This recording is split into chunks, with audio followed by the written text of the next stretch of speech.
माई के भजन। एगो भक्त माई के दरबार में गई बा, कहता कि हे मैया आज ये दरबार में हमार लाज तुहे लाज सकतरू, तहार जरूरत बा ऐसे तारा के हम बुलावल चाहता नहीं। माई भक्त माई के दरबार में गई बा, कहत भैया कैसे।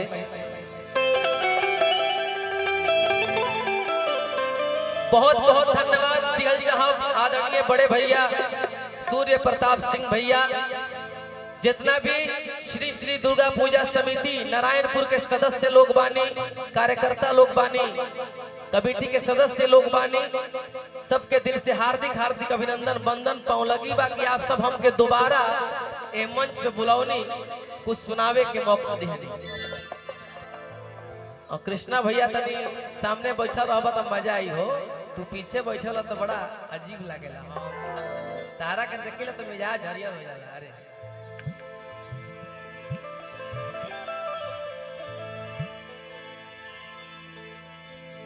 हाँ हाँ हाँ हाँ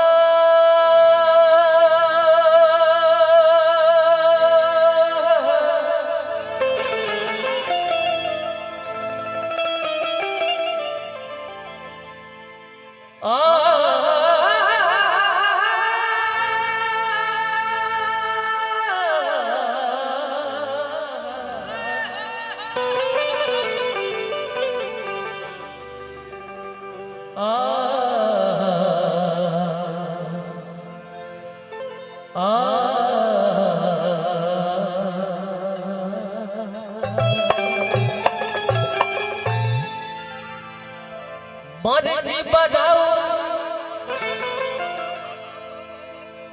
मर्जी बनाओ माई अर्जी हमार बा,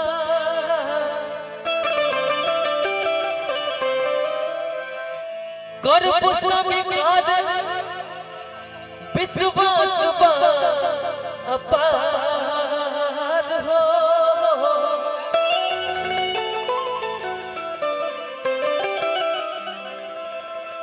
मूर्ख के महा कभी तू बनैलू,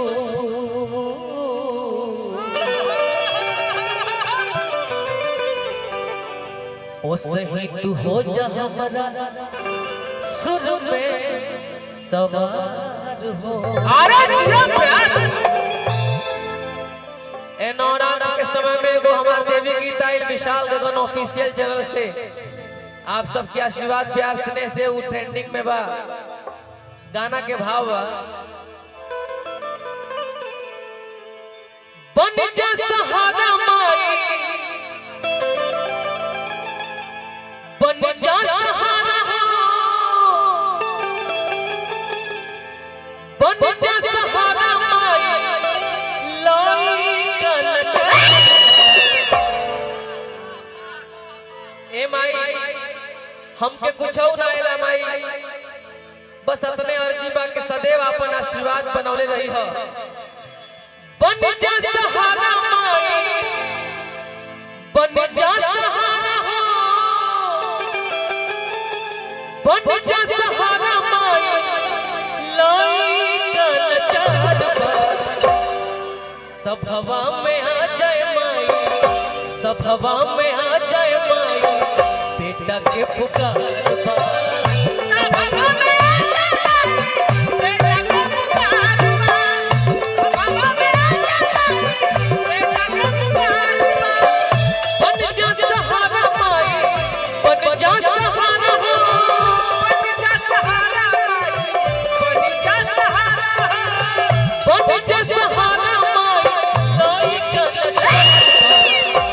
सभवा में आ जाए माई, सभवा में आ जाए माई, बेटा के पुकार बा।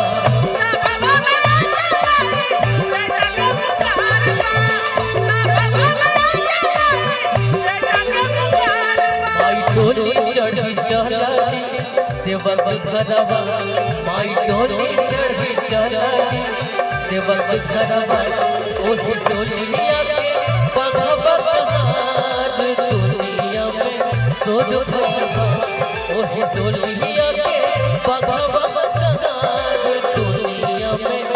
भोर भइल बा माई डोली चढ़ी चलली देवत घरवा माई डोली चढ़ी चलली देवत घरवा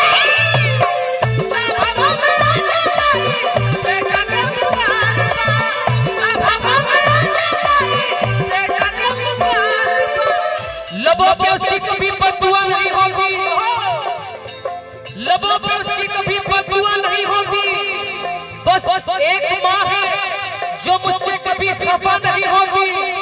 किसी के हिस्से में मका आई, किसी के हिस्से में दुका आई, मैं सबसे छोटा बेटा था इसीलिए मेरे हिस्से में सिर्फ मेरी माँ।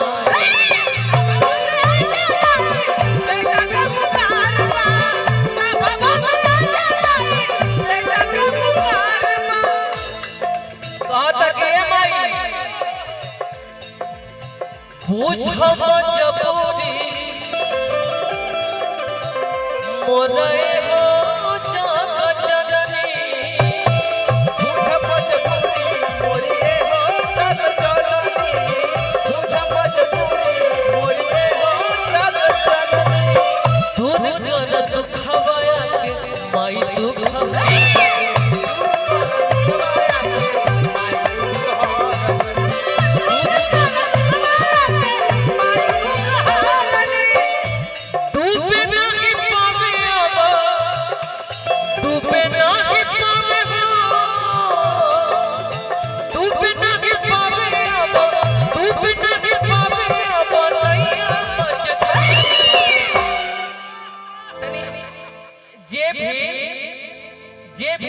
चाहे वो बड़ होके चाहे छोट होके, चाहे वो माई होकर चाहे बहन होकर चाहे भौजाई होकर, जे भी अपना माई के लड़का हो तो दोनों हाथ उठा दे भाव में सब के हूं माई के लड़का बाबे सब लोग जे भी अपना माई के जहां तक हमारा आवाज जात होके जे भी अपना माई के मानत होई चाहे माई के लड़का होई, वैसे तो सब माई के लड़का बा, लेकिन देखल चाहते के हाथ उठावा था भाई तने दोनों हाथ प्रेम से उठा के आ थपरी बजा के का कहे के बा दुलरी बड़ी दुलरी बड़ी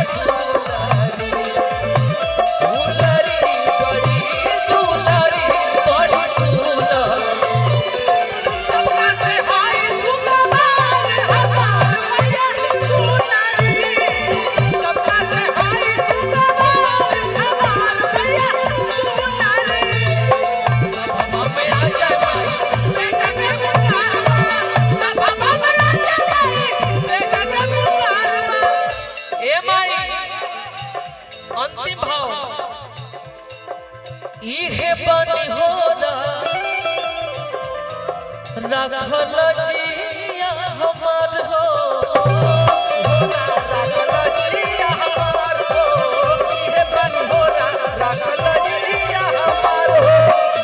माई तोहरा बिना लगे सगरी अन्हार हो, माई तोहरा बिना लगे सगरी अन्हार हो, माई तोहरा बिना लगे सगरी अन्हार हो। इहे बनी होला राखल जिया हमार हो, माई तोहरा बिना लगे सगरी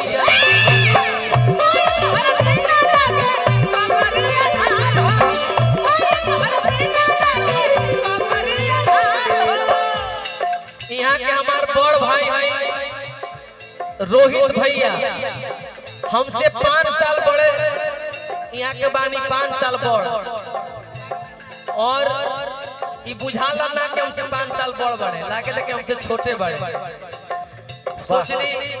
सोचनी कितना बचैलो है अपना आप के उम्र कम करे खातिर लोग प्यास जिम जाता रहा का दवाई खाता रहा। और ये बात आप सबके बता दिया चाहते नहीं, कभी भी अपने परिवार में अपनी वाइफ के चलते यानी औरत के चलते पत्नी के चलते बंटवारा मत करी हलो, माई बाबू से अलग मत होई हलो। पैसा बहुत आई लेकिन भाई एके बार आई, माई एके बार आई, बाबूजी एके बार आई, मेहरारू तो आइयो चाहिए। एक घड़ी तो 5-5 को 6-6 को बिया हो जाता। कभी भी भाई भाई एक रहेगा तो किसी का औकात नहीं है कि बोल देगा, भले तो ही क्यों ना रहे। का कृष्णा भैया रोहित बिसनवा माई, रोहित बिसनवा माई, रोहित बिसनवा परब कोइया तोहार। ए नारायणपुर वाली दुर्गा मैया सबके मनोकामना पूरा करी हो, ये माई से विनती करब। रोहित बिसनवा माई, रोहित बिसनवा हो, रोहित बिसनवा परब कोइया तोहार। एकर के धुरिया उड़ाना है नहीं हमनी के। अरे कि सभवा में आ जाए माई, सभवा में आ जाए माई, बेटा के पुकार